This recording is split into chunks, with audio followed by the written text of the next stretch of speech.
പത്മനാഭസ്വാമിയുടെ തെക്ക് ഭാഗത്താണ് നരസിംഹസ്വാമി. നരസിംഹസ്വാമി ഈ ക്ഷേത്രത്തിൽ വളരെ പ്രധാനപ്പെട്ട ഒരു സ്ഥാനമാണ്.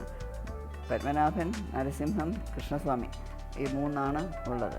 ഭഗവാൻ ശാന്തനാണെങ്കിൽ നരസിംഹസ്വാമി ഉഗ്രനാണ്, വളരെ ഉഗ്രനാണ്, രൗദ്രഭാവമാണ്. ഉഗ്രം വീരം മഹാവിഷ്ണു അങ്ങനെ തന്നെയാണ് അവിടെ ഇരിക്കുന്നത്. ആ ഉഗ്രഭാവം ഇപ്പോഴും പലപ്പോഴും കാണിക്കുന്നുണ്ട്. അനുഭവസ്ഥർ ചിലർ നേരിട്ടെൻ്റെയൊക്കെ പറഞ്ഞിട്ടുണ്ട്. രാത്രി അത്താഴപ്പൂജ കഴിഞ്ഞ് നടയെല്ലാം അടച്ചു കഴിഞ്ഞാലും നാലമ്പലത്തിനകത്ത് എപ്പോഴും ആളുണ്ട്. തിരുമേനിക്കാവിൽ കുറുപ്പന്മാരുണ്ട്.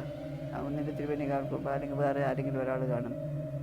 പക്ഷെ അവർ മിക്കവരും 10:30 മണിയൊക്കെ കഴിഞ്ഞാൽ തെക്കോട്ട് പോകില്ല. നാലമ്പലത്തിനകത്ത് തെക്കോട്ട് പോകില്ല. നരസിംഹസ്വാമിനെ അങ്ങോട്ട് പോലെ ഈ സൈഡിൽ ഇരിക്കുക.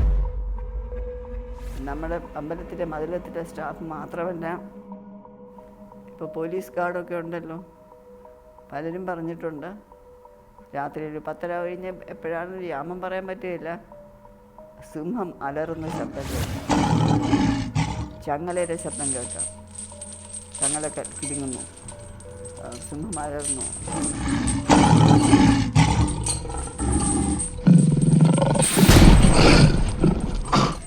ആ ശബ്ദങ്ങൾ. പിന്നെ ചില അനുഭവം ഉണ്ട്, പറയാതെ പറയുകയാണ്. അമ്പലത്തിൽ വരേണ്ട രീതിയിലല്ലാത്ത രീതിയിൽ ഒരാൾ അവിടെ വന്നപ്പോൾ, രാത്രി സമയമാണ്, അപ്പോൾ ചിലപ്പോൾ നിങ്ങൾക്ക് ആർക്കെങ്കിലും അനുമാനിക്കാം അമ്പലവുമായിട്ട് ബന്ധപ്പെട്ട ആരെങ്കിലും അല്ല വേറൊരു ഭക്തനോ രാത്രി കയറി വരില്ലല്ലോ. അപ്പോൾ അതുമായിട്ട് ബന്ധപ്പെട്ടുള്ള ആൾ തന്നെ എന്ന് വിചാരിക്കാം.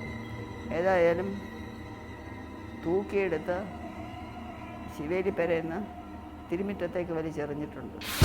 അടുത്ത കാലത്തുള്ളതാണ്. ഇതൊന്നും പണ്ടത്തെ കഥയൊന്നുമല്ല. ഒരു 1-2 വർഷത്തിനകത്തുള്ള കാര്യങ്ങളാണ് ഇതൊക്കെ.